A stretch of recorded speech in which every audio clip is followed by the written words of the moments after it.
Alhamdulillahi Rabbil Alamin. Wassalatu wassalamu ala ashrafil anbiya wal mursalin Sayyidina Muhammadin wa alihi wa sahbihi ajma'in. Amma ba'd. Faqala al-musannif al-imam hujjatul Islam Abu Hamid Muhammad bin Muhammad al-Ghazali rahimahullah ta'ala, nafa'ana bih bi'ulumihi wa bi syekhina wa bi'ulumil ulamil amilin fid darain amin. Ila qawlihi wa idza arada taqlimal adfar ibtada'a bimusabbihati yadihil yumna wa yakhtimu bi ibhamihil yumna wa ibtada'a fil yusra bil khinsir ilal ibham. Al-Imam Al-Ghazali mengatakan, apabila seseorang dari kalian ingin potong kuku, mulailah dengan jari telunjuk sebelah kanan, kemudian ditutup dengan jempol sebelah kanan, dan mulai dari jari kelingking yang kiri sampai ke jempolnya. Kalau menurut Imam Ghazali, cara motong kuku itu begini sunnahnya, kata Imam Ghazali. Mulai dari telunjuk kanan terus sampai kelingking, tutup dengan jempol. Ini untuk yang kanan. Yang kiri, kata beliau, dari kelingking terus sampai ke jempol. Nah, kemudian ada juga cara yang kedua. Cara yang kedua bagaimana? Sama, mulai dari telunjuk kanan sampai ke kelingking. Nah, ini jangan, ini akhir. Kelingking sampai jempol ditutup dengan jempol kanan. Itu cara yang kedua. Cara yang ketiga, selang-seling. Nah, yang pertama dari kelingking kanan, jari tengah, jempol, jari manis, telunjuk. Kemudian kalau tangan kirinya, jempol, jari kanan, kelingking, jari telunjuk, jari manis. Tiga-tiganya mau pilih yang mana aja boleh. Sunnahnya begitu. Kalau jari, kalau kaki, nah cuma satu cara. Dari jari kelingking kanan terus sampai kelingking kiri, lurus saja.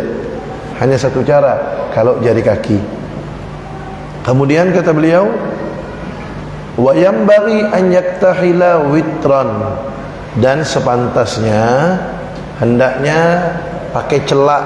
Kata beliau, sunnah pakai celak 3 kali. Ganjil gitu. Sunnah pakai celak ganjil. Wa ruya annahu alaihi salatu wassalam kana yaktahilu fil yumna thalathan wa fil yusra isnaini liyakuna al-jami'u witran.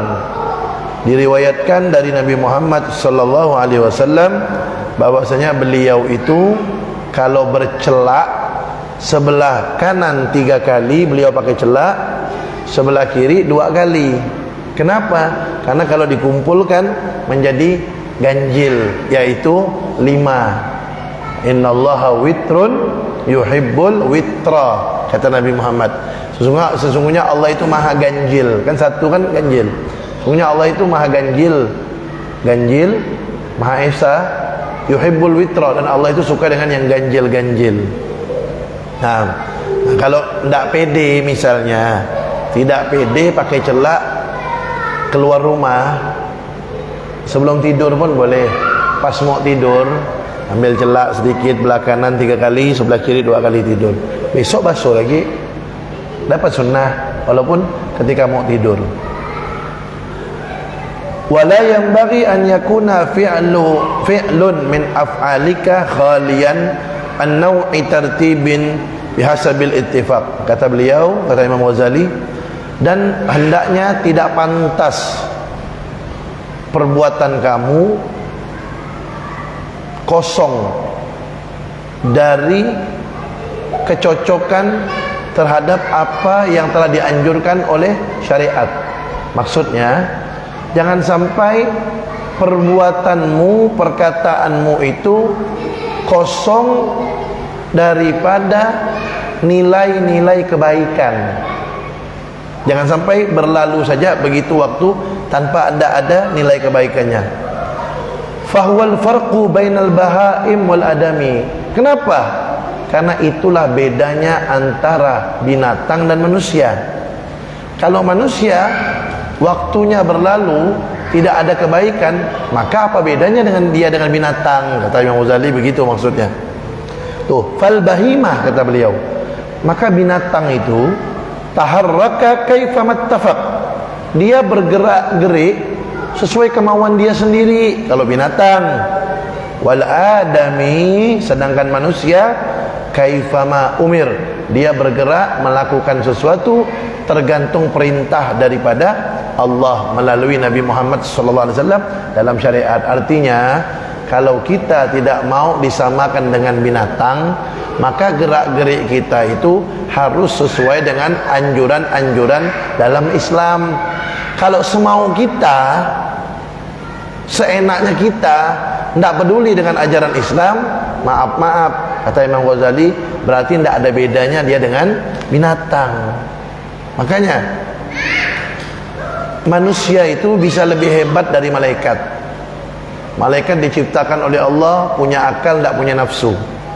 Jadi malaikat taat terus kepada Allah, tidak ada maksiatnya, wajar, tidak ada nafsunya. Binatang tidak ada taatnya, tidak ada ibadahnya. Kenapa? Allah ciptakan dia ada nafsu, tidak punya akal. Manusia punya nafsu, punya akal. Kalau akalnya mengalahkan nafsunya, artinya akalnya lebih mendominasi daripada nafsunya. Akalnya mengajak dia untuk berbuat baik, mengalahkan nafsunya. Hebat ya, lebih hebat dari malaikat. Malaikat taat wajar. Kenapa? Tidak punya nafsu. Manusia taat hebat. Kenapa? Ada nafsunya. Tapi sebaliknya, ketika manusia dikalahkan oleh nafsunya, akalnya kalah dengan nafsu, maka dia lebih hina dari binatang. Bahkan Allah berfirman dalam Al-Quran apa? Balhum adall ulaika kal an'ami balhum adall ulaika humul ghafilun, kata Allah. Mereka-mereka tu orang-orang yang lalai, tak peduli, tak ibadah, tak solat, sibuk bisnis, sibuk dunia. Orang yang seperti itu tu kata Allah kal an'am, seperti binatang. Dalam Al-Quran Allah bilang seperti binatang. Bahkan balhum adallu, bahkan mereka lebih sesat dari binatang, kata Allah. Siapa mereka? Ulaika humul ghafilun. Mereka lah orang-orang yang lalai. Jadi orang-orang yang lalai itu dicap oleh Allah dalam Al-Quran lebih sesat dari binatang. Kenapa? Ya itu tadi, binatang itu tidak ibadah, wajar, tidak punya akal. Manusia tidak ibadah, lebih parah karena punya akal.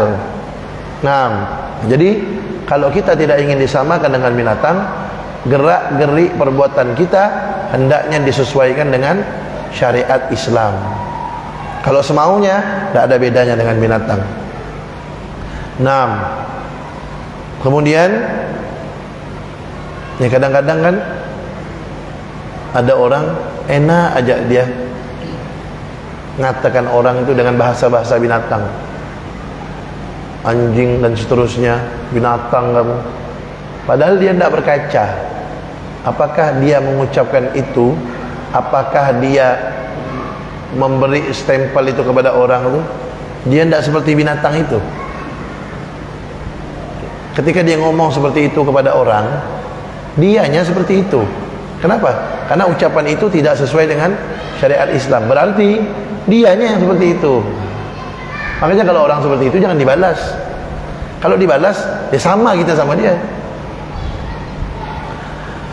Kemudian kata beliau, wa khitanul walad yanbaghi an yata'akhkhar anil yaumis sabi' minal wiladah mukhalafatan lil yahud.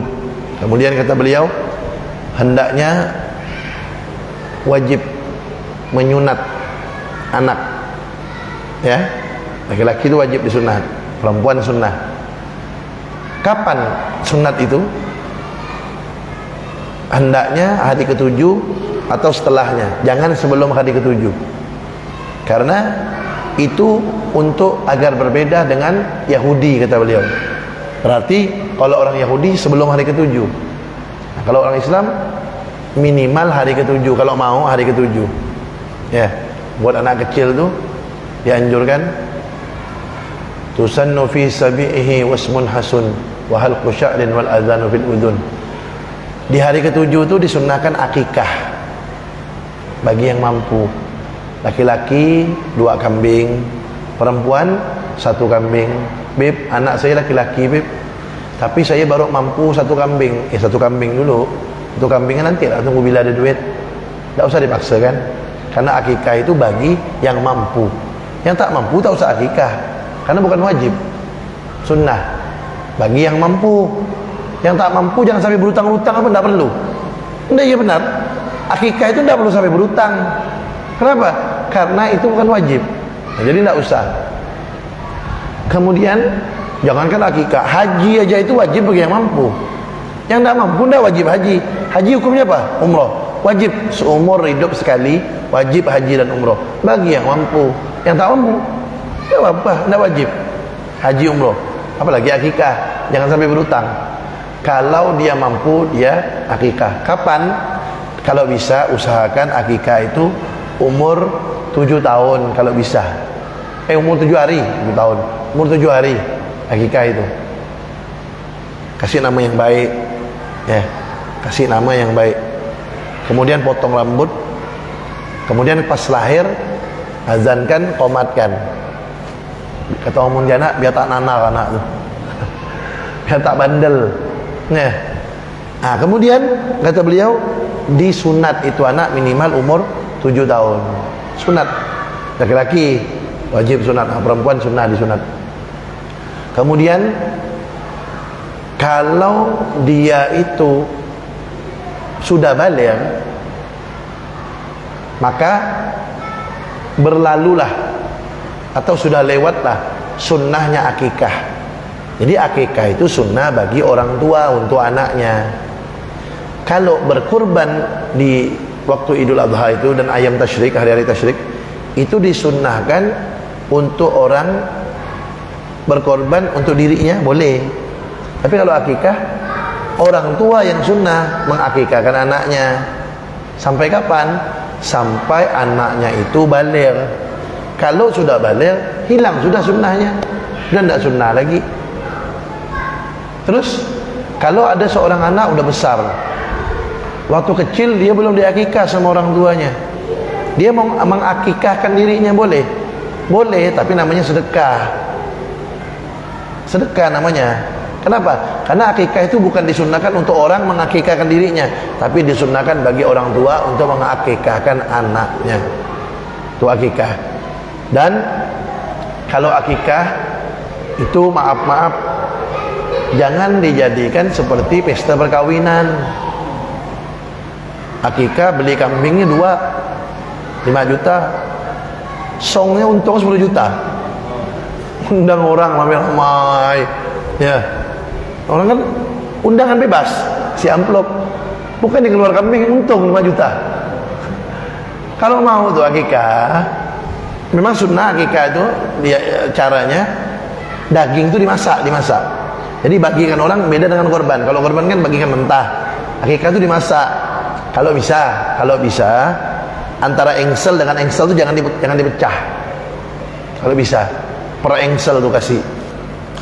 Engsel lutut sampai engsel kaki, ya, itu sama dagingnya jangan dipotong. Kalau bisa tafaulan tuh, berharap semoga anak itu perilakunya ndak pecah, perilakunya ndak buruk gitu. Sebagaimana tulang itu ndak pecah-pecah, ndak buruk, utuh, anak itu pun diharapkan nanti akhlaknya baik, gitu lah maksudnya. Itu disunnahkan gitu. Tapi kalau ndak bisa, kambingnya sedikit, undangan ramai, tak boleh pecah-pecah, cuma ndak besar-besar, tak apa-apa lah. Niatkan untuk jamu tamu. Ya. Nah, kalau mau akikah itu akikah kambing masak, undang orang jangan undangan bebas. undang aja baca maulid di rumah, ya, baca maulid, baca selawat, dah kasih orang makan di situ. Udah itu selesai. Kalau pakai undangan bebas kan orang kasih amplop lagi. Nah, ini akikah ke? Kayak song nih, kan gitu. Nah, jangan, akikah aja, panggil orang. Nah, kalau repot bawa ke masjid Al-Aqsa tiap malam Rabu. Itu lebih itu lebih simpel. Nah, sini sih menerima ya, gimana? Kambing lagi, ya. Nah, siapa nih kambing gulainya takut ya dua tuh. Nah, ya jadi gitu akikah. Memang untuk kita berkorban sebagai rasa syukur atas kita diberi karuniakan anak oleh Allah Subhanahu Wa Taala. Itu akikah. Kemudian kasih nama yang baik anak tuh. Jangan kira nama yang baik itu tidak pengaruh. Apa kata Rasulullah SAW? Innakum tud'auna yawmal qiyamah bi asma'ikum wa asma'i abaikum fa ahsinu asma'akum. Kata Rasulullah, sesungguhnya kalian dipanggil di hari kiamat dengan nama kalian dan nama orang tua kalian, maka perbaguslah nama kalian, kata Nabi. Nabi yang suruh perbagus nama anak. Kenapa? Dia akan dipanggil dengan nama dia dan nama orang tuanya, maka perbagus, kata Nabi. Jangan bilang apalah arti sebuah nama. Jangan bilang begitu. Nama itu ada artinya. Nabi yang suruh perbagus nama. Makanya kalau nama anak masih kurang bagus, datang ke orang soleh, minta ganti namanya, minta doakan. Itu anaknya. Nah, kalau susah lagi ngerubah akte, ijazah dan lain-lain, susah lagi beb, mengurus biaya lagi beb. Udahlah, yang di akte, ijazah tak usah rubah namanya.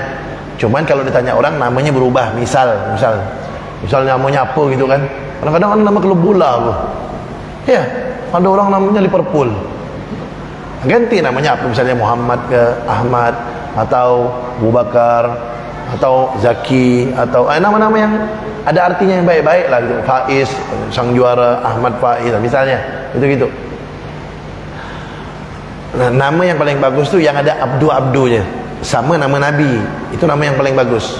Ya, Abdullah, Abdul Rahman, Abdul Rahim. Abdu disandarkan dengan Asmaul Husna.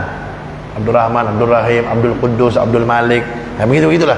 Abdu disandarkan dengan Asmaul Husna. Atau nama-nama Nabi Muhammad, nama Nabi Muhammad kan? Muhammad, Ahmad, Toha, Mustafa. Atau nama Nabi-Nabi yang lain, Adam dan seterusnya. Nah, kalau nama malaikat dimakruhkan. Nak ngasih nama anak dengan nama malaikat, hukumnya makruh. Karena itu nama malaikat, bukan nama manusia. Ya, kasih nama anak itu nama manusia. Nah, kalau ganti nama anaknya, ganti. Misalnya namanya di ijazah ini namanya apa gitu kan. Tapi kadang namanya udah diganti, misalnya namanya Umar atau Utsman. Kalau ditanya orang namanya siapa, Utsman gitu, atau Umar atau Ali misalnya. Walaupun ijazahnya tetap nama lama, kalau ditanya orang namanya baru. Nanti kalau dinikah pakai nama yang baru, ya biar berkah. Nah, kalau punya anak nanti bin siapa? Nah, bin nama yang baru, nama yang Islami gitu. Pengaruh tuh nama, biar tidak malu nanti di akhiratnya. Ya, kemudian potong rambut, ya, tahnik, kasih kurma, panggil agak datang ke orang soleh soleha, tahnik, itu sunnah. Kalau kurma panggil kurma sunnahnya. Kemudian itu tadi tuh diazankan. Kemudian nih disunat. Kalau bisa kadang-kadang Pontianak nih jarang pula yang sunat umur 7 hari. Tak tega dia sama anak. Ya. Kalau tidak bisa umur 7 hari di akikah, ya kapan-kapan akikah boleh, yang penting belum balik. Kalau tidak bisa disunat umur 7 hari, ya kapan-kapan boleh, yang penting jangan udah besar ya lah. Kemudian kasih nama 7 hari itu minimal tu, kasih nama umur 7 hari. Beb, ana udah minta dah beb umur 7 hari sama orang soleh, tapi belum dikasih beb, suruh tunggu. Ya tunggulah. Enggak harus 7 hari, kalau bisa umur 7 hari kasih nama. Kalau enggak ya tunggu kapan orang soleh itu kasih nama. Kemudian kalau azan langsung, ya. Habis azan tu langsung diazankan. Azannya bukan takbir. Ini saya tengok berapa hari yang lalu tu di video tu ditakbirkan anak. Allahu akbar, Allahu akbar. Takbir lebaran tu. Yang saya lihat di video. Ditegur sama istrinya. Bang, azan kan bukan takbiran katanya. Itulah tak tahu ilmunya kan. Nah, kemudian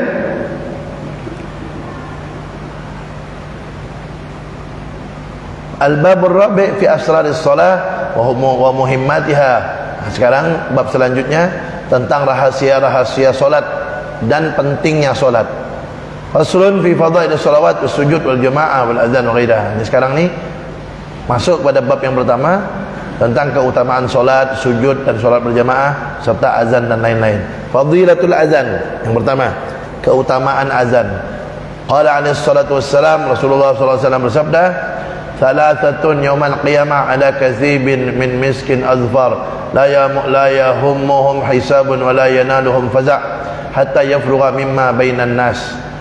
Ada 3 golongan kata Nabi di hari kiamat, dia berada di tempat yang sangat wangi. Dia tidak sumpek tentang hisab amalnya, tidak galau dia. Orang kan takut tuh nanti, ini saya selamat apa enggak ya, gimana nih amal saya nih, amal soleh apa amal buruk yang lebih dominan nih daripada diri saya nih. Takut. Orang ini tidak takut, aman dia, tidak takut dengan hisab.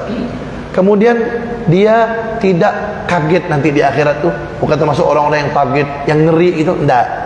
Dia aman, tenang. Sampai kapan? Sampai selesai urusan manusia pada saat itu.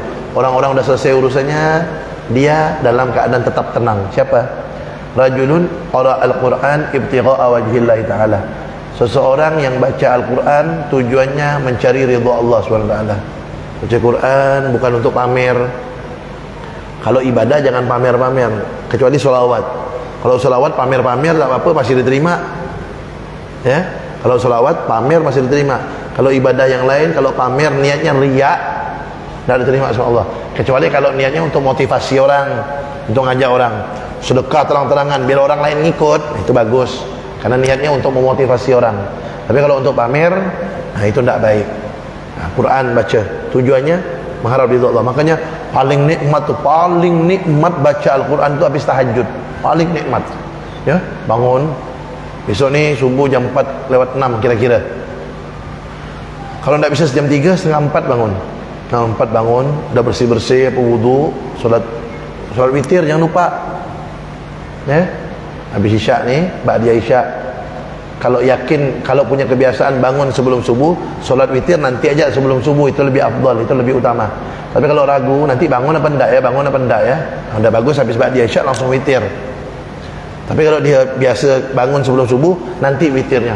Udah, solat witir 3 rakaat, itu udah termasuk tahajud sudah. Tidak usah tahajud lagi, witir itu udah tahajud dah. Kenapa? Karena dikerjakan di waktu malam habis tidur. Dan solat witir 3 rakaat. Habis itu doa, curhat sama Allah, habis itu ambil Quran. Sebelum subuh ni. Artinya, kita memulai hari kita dengan melantunkan firman Allah. Tidak nikmat macam mana tu hidup kita. Itu tu kala-kala dapat uang 1 miliar. Nikmat itu luar biasa. Kenapa? Kita ditakdirkan oleh Allah untuk membaca firman-Nya sebelum kita memulai hari kita. Nikmat luar biasa. Dan musibah paling besar bukan tsunami, tanah longsor, gempa bumi, banjir, gunung meletus, bukan. Musibah paling besar itu ketika seseorang jauh dari Allah SWT. Satu hari berlalu dia tidak baca Quran, itu musibah. Satu hari berlalu dia tidak sholat tahajud, musibah tu. Satu hari berlalu dia ninggalkan duha, musibah. Apalagi kalau hari itu berlalu dia ninggalkan sholat wajib, bodoh. Itu musibah paling besar. Itu musibah lebih besar daripada tsunami dan lain sebagainya. Alangkah nikmatnya kita duduk ya, duduk di atas sejadah sambil nunggu subuh nih, baca Quran.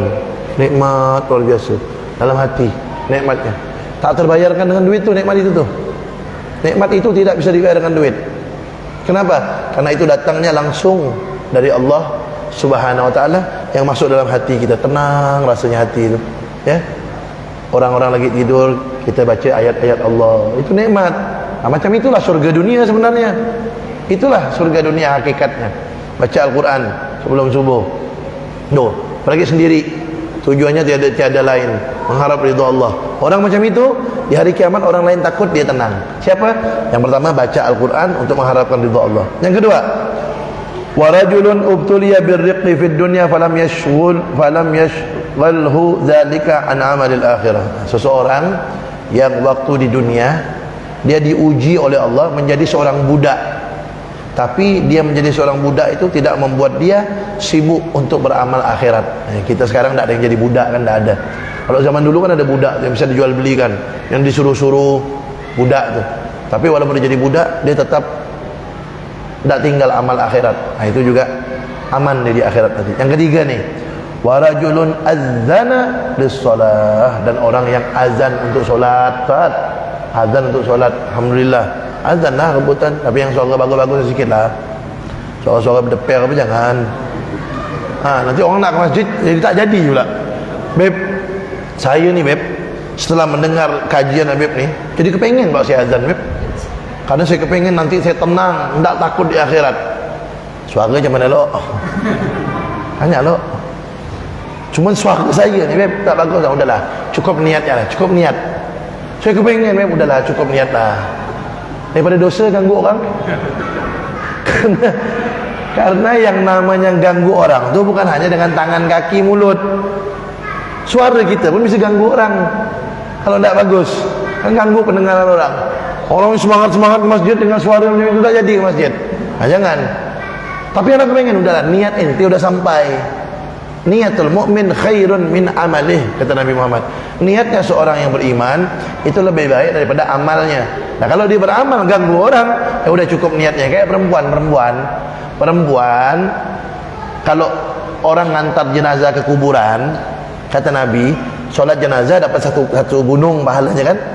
Ikut ke kuburan dapat 2 gunung. Perempuan kepengen dapat 2 gunung juga, udah diam aja di rumah.